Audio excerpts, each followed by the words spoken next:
Sejam mais que bem-vindos a mais um encontro com a palavra, um encontro com o nosso Deus a cada semana.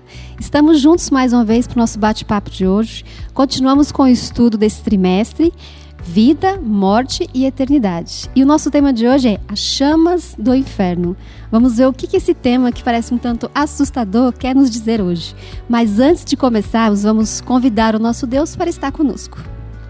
Oremos. Senhor nosso Deus, muito obrigado pela oportunidade de falar um pouco mais sobre a sua palavra e os ensinos que o Senhor deu para nós. Nos abençoa e abençoa quem nos ouve e quem nos vê neste momento. Em nome de Jesus. Amém. Amém. E o nosso texto relevante, um texto para memorizarmos dessa semana, está em 1 Tessalonicenses 5:21. Se você quiser acompanhar conosco, e ele nos diz assim: examinem todas as coisas, retenham o que é bom. A Divina Comédia é uma jornada fictícia da alma após a morte. A alma ia para o inferno no interior da terra, ou para o purgatório, onde o espírito humano poderia purificar-se e se tornar digno de ascender ao céu ou ao paraíso, à presença do próprio Deus. Apesar de ser apenas um poema, uma ficção, a palavra de Dante acabou tendo grande influência na teologia cristã, especialmente na teologia católica romana. A noção básica de que uma alma imortal vai para o inferno, ou para o purgatório, ou para o paraíso, é fundamental para essa igreja. Muitas denominações protestantes conservadoras também acreditam em uma alma imortal que, após a morte, ascende ao paraíso ou desce ao inferno. De fato, se a alma humana nunca morre, então tem que ir para algum lugar depois que o corpo morre. Em suma, uma falsa compreensão da natureza humana tem levado a terríveis erros teológicos. Nessa semana, vamos falar um pouquinho sobre essas teorias antibíblicas, bem como da visão bíblica do que acontece após a morte. E nós começamos com uma expressão um tanto estranha, não é mesmo, Gilberto? Ali em Marcos e Isaías, tem uma expressão que diz assim: não lhes morre o verme. Estranho, né? Como entender essa expressão, Gilberto, segundo a Bíblia, segundo Marcos e Isaías? O que será que ele quer dizer com isso? Olá, amigos. Para a gente falar um pouquinho a respeito desse tema, da questão de imortalidade da alma ou não, é importante que a gente fixe em nossas mentes alguns textos bíblicos. Por exemplo, quando a gente vai lá para o primeiro livro da Bíblia, no capítulo 2, no verso 7, está falando a respeito da criação do homem, o capítulo 2 como um todo. E no verso 7, ali no texto nos diz o seguinte: fez Deus do pó da terra e nas narinas do homem soprou o fôlego de vida, e o homem passou a ser uma alma vivente. Primeira coisa que a gente tem que deixar claro aqui é que para ser uma alma vivente, é necessário que esses dois elementos, o pó da terra e o fôlego de vida, estejam continuamente ali juntos. A partir do momento que cada um deles ficam de forma separadas, você já não terá mais uma alma vivente. Uma outra questão também, porque muitas vezes nos assusta tratar dessa questão do juízo, muitos às vezes até se encolhem de estudar o livro de Apocalipse, ou de pensar a respeito do pós-morte, porque às vezes a ideia errada, bíblica, não está fixada de uma forma correta de acordo com o que são as doutrinas bíblicas. Uma das coisas que nós não podemos deixar claro aqui é o seguinte: o Salmo 89, lá no verso 14, diz o seguinte, que justiça e misericórdia são a base do trono de Deus. Então, é verdade que nós temos um Deus misericordioso, amoroso, que antes de qualquer coisa quer nos salvar. Porém, também nunca podemos deixar de lado de que ocorrerá um juízo. Uma outra coisa que também tem que ficar bem fixa na nossa mente, está num texto que eu quero citar aqui, há tantos outros no Novo Testamento, mas a carta aos Efésios, no capítulo 2 e no verso 8, diz o seguinte: pela graça sois salvos, mediante a fé em Cristo, não por obras para que ninguém se glorie. Ou seja, a salvação ocorre unicamente pela graça, ela é um dom de Deus que nós a obtemos através da nossa fé em Cristo Jesus. E 1 João, no capítulo 5, nos versos 11 e 12, João faz questão de dizer que só há vida naquele que está na pessoa de Cristo. Deus é o único capaz de gerar vida. E nós somente teremos vida eterna na eternidade obtida através da pessoa de Cristo, vinda do nosso próprio Deus. Com isso em mente, agora, professora, queremos entrar então na questão desses vermes imortais aí, né? Nos assusta um pouco a situação, né? Mas aqui diz o seguinte, que uma coisa a gente tem que ter certo, ou nós teremos a vida eterna, ou nós teremos morte eterna, a destruição eterna, né? E a questão desse texto aqui, tanto registrado ali em Marcos, no capítulo 9, dos versos de 42 até 48, e também Isaías 66, porque na verdade Marcos já é uma citação em relação ao texto de Isaías, que diz o seguinte, que os vermes vão demorar de forma eterna, né? Vão devorar os corpos. Isso nos assusta um pouco, até uma coisa meio repugnante de estar se tratando. Mas em outras palavras aqui, nós estamos dizendo que o homem, o pó, o corpo dele, quando volta à terra, são os elementos da terra e, por sua vez, uma vez destruídos, para os ímpios, no caso aqui, eles serão destruídos de forma eterna. Não haverá mais volta, né? Então o texto está se dizendo a isso daí. A referência é a vermes que se alimentam de corpos em decomposição. A ênfase é o fato de que os vermes não deixam sua tarefa incompleta. Ou seja, esse pó que retorna à terra será destruído de uma forma completa. Isso a gente falando num contexto na morte dos ímpios, daqueles que não optaram por Deus. Maravilha, com certeza. Apenas uma metáfora dizendo que eles não serão destruídos eternamente, né? Tem um fim.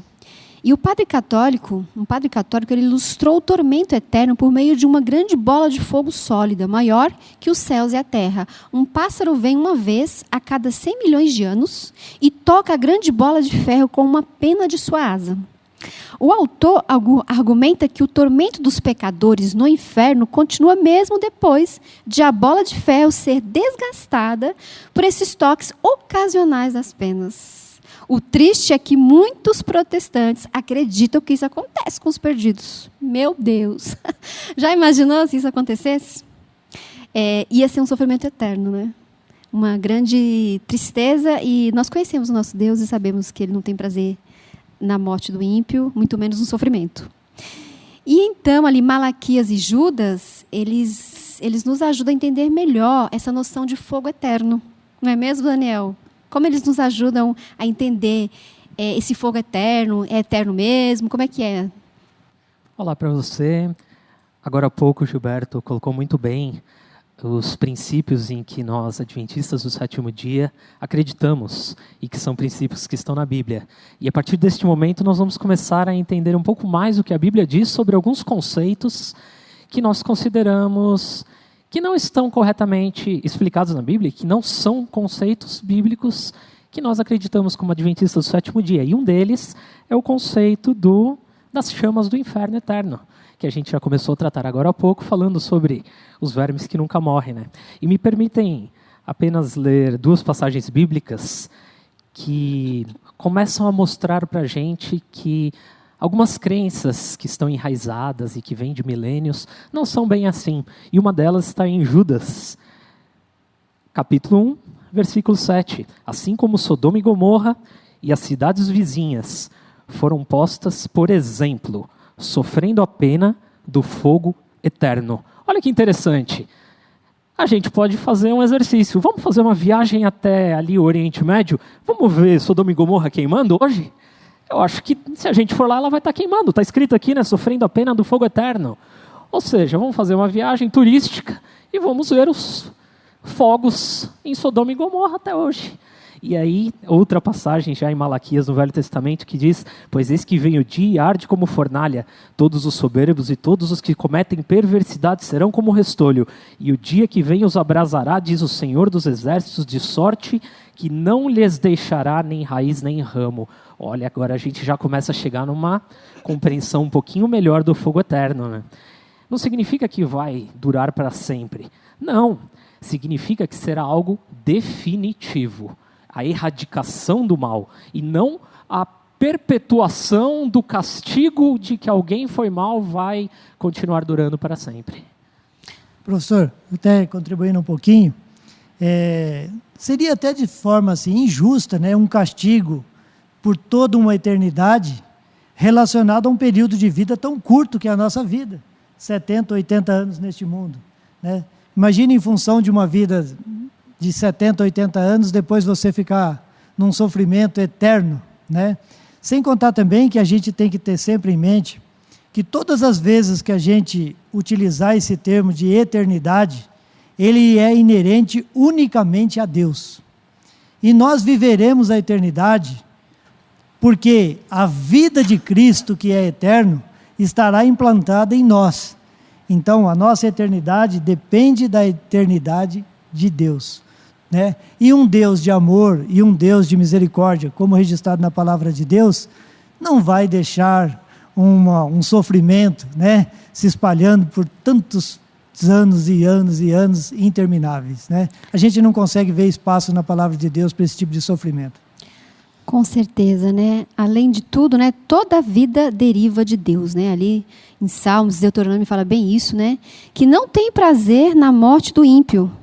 Porque ele iria continuar a dar vida aos ímpios para sofrer e tormenta sem fim? Por que motivo? Deus não tem prazer, nem mesmo quando nós estamos aqui nesse mundo de pecado, muito menos quando morremos. Não seria mais razoável, né? Por que ele continuaria a dar vida aos ímpios para sofrer tanto sem fim? Não seria mais razoável que ele acabasse com a existência deles? Ou se os ímpios serão punidos segundo as suas obras, ali em Apocalipse diz isso, né? Porque uma vida curta deveria ser punida eternamente, né? Então, não condiz, não faz sentido, né? Muitas afirmações que ouvimos por aí, né? Portanto, é antibíblico falar de um inferno já presente para sempre em chamas. Isso é importante nós sabemos, né? A verdadeira, o que a Bíblia revela sobre esse inferno que se fala, né, eternamente. Porque isso é em contraste com o caráter de Deus, né? É muito importante nós termos a convicção do que é certo, para que nós também não venhamos ver um Deus totalmente deturpado, um caráter deturpado, um Deus perverso, que aparentemente parece ter prazer na destruição do ímpio, não é verdade? E a Igreja Católica Romana defende que os mortos que não merecem o inferno, mas que ainda não estão prontos para o paraíso, podem ter seus pecados purgados no purgatório e então ascender ao paraíso. Seus sofrimentos no purgatório podem ser reduzidos pelas orações e penitências dos entes queridos, bem como por outros atos em favor dos mortos. E aí, Gilberto, existe mesmo esse purgatório? Existe mesmo essa teoria? Professora, não tem espaço na palavra de Deus para isso, né?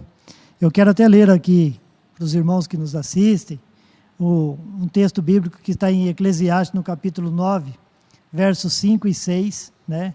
Deixando claro que a doutrina da Igreja Adventista a respeito da morte, se você pegar esse texto aqui e aplicar em todas as passagens bíblicas que se diz dentro do contexto referente à morte, você vai ver que a palavra de Deus, ela está em plena comunhão, vou dizer assim, os textos, né? Ligação entre um texto e outro, tá bom? Então, no capítulo 9 de Eclesiastes, nos versos 5 e 6, diz o seguinte: porque os vivos sabem que hão de morrer, mas os mortos não sabem coisa nenhuma, nem tampouco terão eles recompensas, porque a sua memória jaz no esquecimento. Amor, ódio e inveja para eles já pereceram para sempre. Não têm eles parte, coisa alguma, do que faz debaixo do sol. E no verso 10 ainda diz o seguinte: tudo quanto te vier a mão para fazer, faze-o conforme as tuas forças, porque no além para onde vais, não há obra, nem projetos, nem conhecimento, nem sabedoria alguma. Ora, se para onde nós vamos não teremos conhecimento e sabedoria alguma, para que sofrer? Porque geralmente, né, um sofrimento às vezes, ainda que Deus não traz sofrimento sobre ninguém, a gente tem aquela concepção de às vezes uma criança ou nós mesmos erramos enquanto cidadãos e às vezes através de um aprisionamento, através de uma correção dos pais ali, A intenção daquela correção é fazer com que a pessoa reflita, se arrependa dos seus caminhos e retorne para um contexto de assertividade. Se eu vou para um lugar onde eu não tenho sabedoria e não tenho conhecimento, para que eu iria sofrer, né, ali as consequências de um fogo ardente, se eu não estou tendo conhecimento daquilo, sabedoria, com que função teria esse sofrimento? Nenhum sofrimento, né? Então, assim, não tem espaço bíblico para esse tipo de doutrina. A verdade é que quando nós descansamos, o pó volta à terra, o fôlego de Deus volta para Deus, e nós só retornaremos a ter consciência quando Cristo voltar novamente. É interessante, apenas complementando, né, que a figura do purgatório ela tem uma origem muito interessante, né? Ali naquela perigosa união do Estado com a Igreja na Idade Média, alguns imperadores e reis não eram muito bonzinhos, né? De fato, eles eram assassinos, opressores, e eles financiavam basicamente as operações da Igreja naquela época, com terras, com ouro, com as cruzadas, que todos nós podemos pesquisar na internet, caso não conheçamos. E eles ficavam numa situação muito difícil, porque eles sabiam que não eram bons, eles sabiam que se eles morressem, eles iriam para o inferno. Que agora há pouco nós falamos que não existe, mas eles acreditavam, porque a religião deles naquela época era essa. E aí a Igreja senta e fala assim, peraí, vamos dar uma chancezinha para eles aqui? Vamos criar uma figura nova entre o céu e o inferno que chama purgatório. Então, se você não foi tão ruim assim, você vai lá para o purgatório. Se você não foi tão bom assim, você vai lá para o purgatório também. Você passa lá um tempinho, dá uma melhoradinha, e depois vai para o céu e está tudo certo. E livrou a barra daquele povo que não era tão bom assim, garantindo aquela união da igreja com o Estado e todo aquele financiamento que a igreja precisava naquele momento. Professor, e também voltando, por isso que eu fiz questão de citar os textos bíblicos referentes a esse assunto. Efésios, né, ali que eu acabei fazendo a leitura, citando para vocês no início, diz o seguinte, que a salvação é pela graça, não através de obras humanas, né, que a gente vai obter esse tipo de situação. Ora, se eu tenho um purgatório e eu tenho que pagar por aquilo que eu cometi, logo eu estou eliminando o trabalho sacrificial de Cristo em meu favor, certo? Eu estou eliminando o papel de Cristo. Por isso que essa ideia de purgatório, ela distorce por completo o caráter de Deus. Com certeza, essa teoria é inaceitável para os que creem na Bíblia. Exatamente, Gilberto, exatamente isso que eu ia falar. Ela distorce completamente o caráter de Deus. Com certeza isso foi formulado pelo Satanás para que deturpasse o caráter de Deus. E os mortos de nada sabem, eles descansam no túmulo, mesmo porque a morte é seguida pelo juízo final, sem nenhuma chance de arrependimento. Hoje é o dia de arrependimento. Hoje é o dia de aceitarmos Jesus como nosso Salvador pessoal. Ele está mediando. Ele está intercedendo por nós. E hoje é o dia. A salvação é diária. Então entregue hoje o seu coração a Jesus e se arrependa dos seus pecados. Porque hoje Ele está tocando a porta do seu coração. Ele está te convidando a aceitá-lo como seu Salvador pessoal. E voltando aqui às nossas teorias, né? Embora muitos protestantes não aceitem o purgatório, mas muitos, no entanto, acreditam que as almas dos justos mortos já estão desfrutando do paraíso na presença de Deus. Alguns argumentam que essas almas sejam apenas espíritos desencarnados. Outros creem que sejam espíritos desencarnados cobertos por um corpo espiritual de glória. Olha, seja qual for o suposto estado metáfico dos mortos-vivos, essas teorias minam a doutrina bíblica da ressurreição e do julgamento dos mortos. Por que haveria ressurreição e juízo se as almas dos justos já estivessem no paraíso? Não faz o menor sentido, não é verdade? Mas Atos e Coríntios, eles nos dão ali uma luz sobre o verdadeiro estado dos mortos. Que clareza é essa, Daniel? Me permita ler a vocês mais uma passagem, e dessa vez eu vou ler aquilo que Pedro disse em seu grande discurso no derramamento do Espírito Santo. Irmãos, seja permitido dizer-vos claramente a respeito do patriarca Davi, que ele morreu e foi sepultado, e o seu túmulo permanece entre nós até hoje. Pedro, você que está nos assistindo, Essa frase foi dita por Pedro, nada menos do que o grande apóstolo. E em Coríntios, Paulo continua. E aqui vai mostrar aquilo que nós acreditamos, como adventistas do sétimo dia, falando de forma bíblica. Porque se os mortos não ressuscitam, também Cristo não ressuscitou. E aqui, então, nós estamos dizendo que a pessoa morre e vai para a sepultura, porém, Cristo, o nosso Salvador, este sim ressuscitou. E caso Cristo não tivesse ressuscitado, é vã a nossa fé, porque ainda permanecemos nos nossos pecados. E também os que morreram estão perdidos. Se esperamos em Cristo apenas nesta vida, somos os mais miseráveis dos homens, mas de fato, Cristo ressuscitou dentre os mortos e foi feito as primícias dos que dormem. Porque assim como a morte veio por um homem, também a ressurreição dos mortos veio por um homem. Então nós acreditamos nisso. A morte, ela é definitiva por um período de tempo, até que pela graça de Jesus que morreu e ressuscitou por nós, nós sejamos também ressurretos no dia da ressurreição, pela graça e misericórdia de Jesus Cristo. Amém. Que maravilha, né? Que boa notícia saber que os mortos estão descansando, que estão na sepultura aguardando, né, serem ressuscitados pelo nosso Senhor Jesus. Que tristeza seria para você que já perdeu um ente querido, saber que ele está sofrendo, que ele está em tormenta, que ele está vendo também você sofrendo nesse mundo de pecado. Não é triste? Graças a Deus que nós temos essa boa notícia, de que um dia Jesus vai voltar e que vai restaurar a vida, que vai voltar à nossa vida original, porque nós somos feitos para vivermos eternamente. Mas o pecado foi intruso e entrou no nosso mundo, e nós experimentamos então a morte.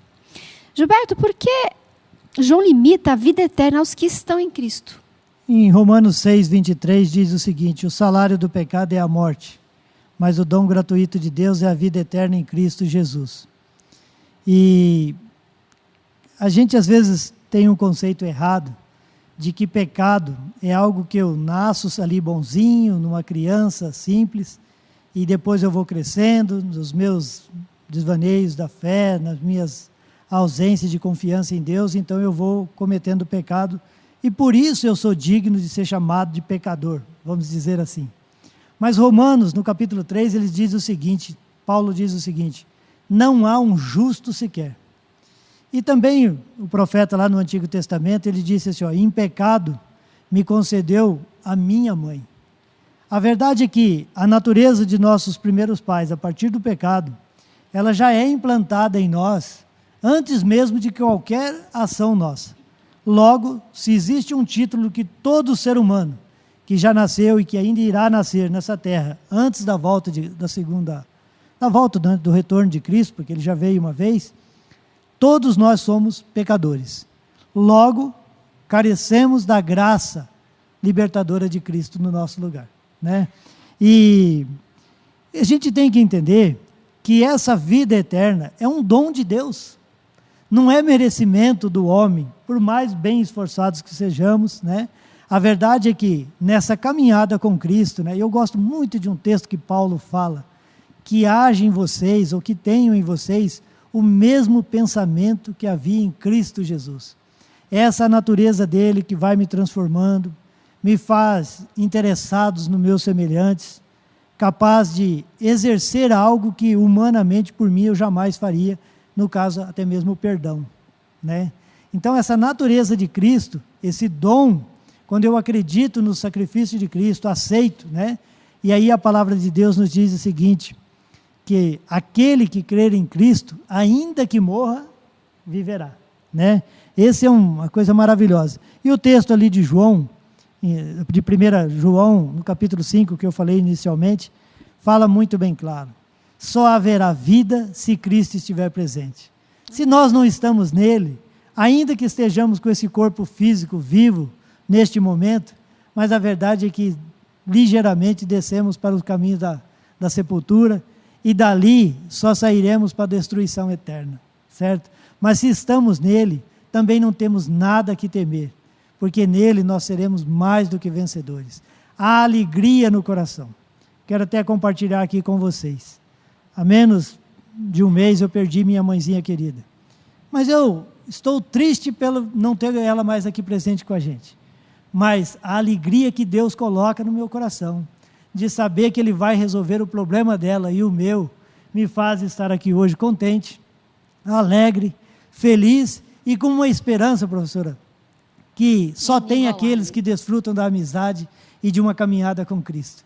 Eu quero dizer para você que está triste hoje, às vezes, sem uma saída, eu quero afirmar para você, nosso Deus não é um Deus de becos sem saída. Deus tem solução para tudo, Deus pode tudo, e Ele fará o melhor para cada um de nós. Basta que nós aceitamos o seu sacrifício em nosso lugar. Amém.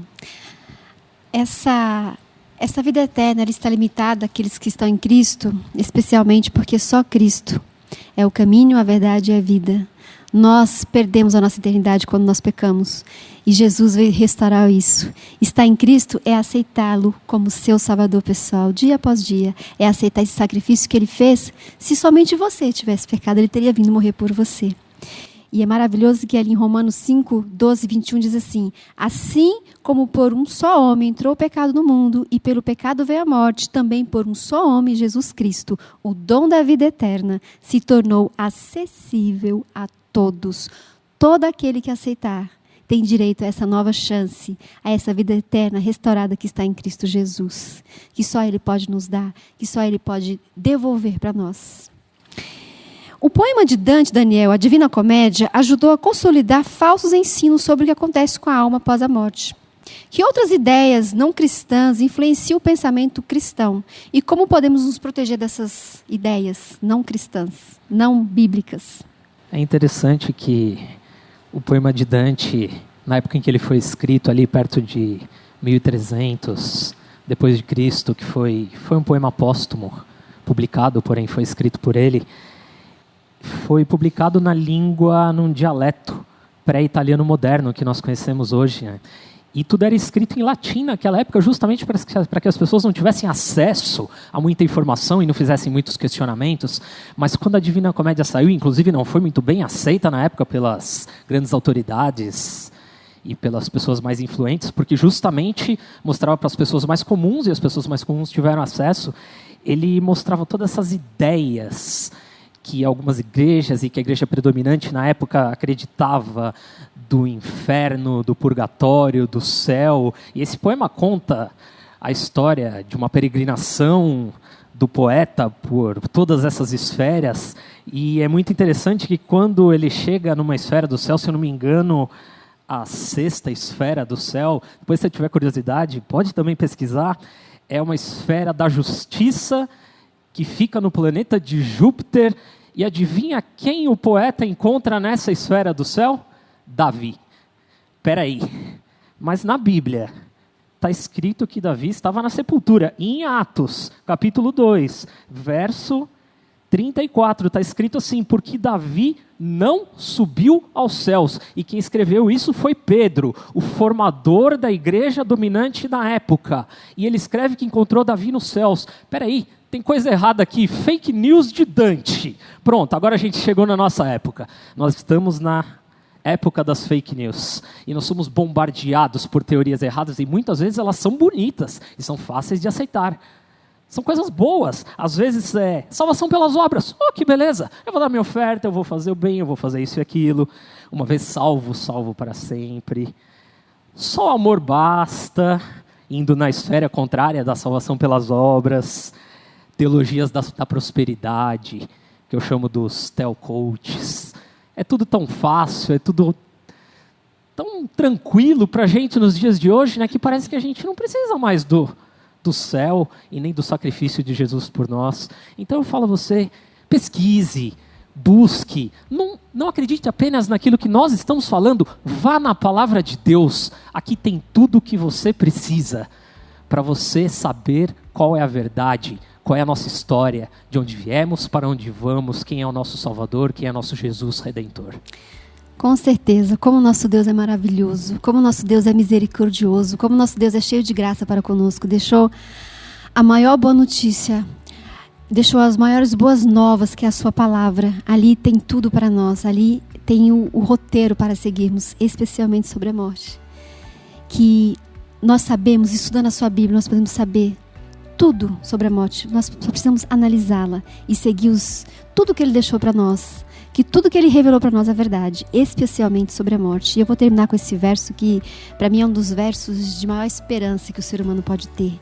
Que está ali em João 11:25. Quem quiser acompanhar, e diz assim: eu sou a ressurreição e a vida. Quem crê em mim, ainda que morra, viverá.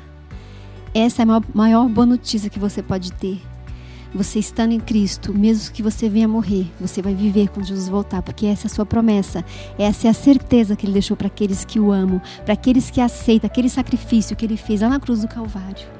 Vamos buscar esse Senhor dia após dia, não importa o que aconteça. Deus quer nos salvar e quer nos restaurar, nos devolver a vida eterna. Nosso querido Deus, nosso Pai que estás nos céus, obrigada, Senhor, por ter um Deus amoroso, um Deus misericordioso, que nos ama incondicionalmente e que deixou um lembrete para nós, que não importa o que aconteça com nós aqui, nem se viermos a morrer, mesmo que nós viemos a descansar no pó da sepultura, nós vamos viver junto contigo, porque essa é a tua promessa, essa é a tua certeza, e é nisso que nós nos agarramos, nos apegamos. Obrigado, meu Deus, por tudo. Fica conosco, em nome de Jesus. Amém. Continue conosco nas próximas semanas, os assuntos continuam, estão maravilhosos. Fiquem com Deus e uma boa semana. Tchau, tchau.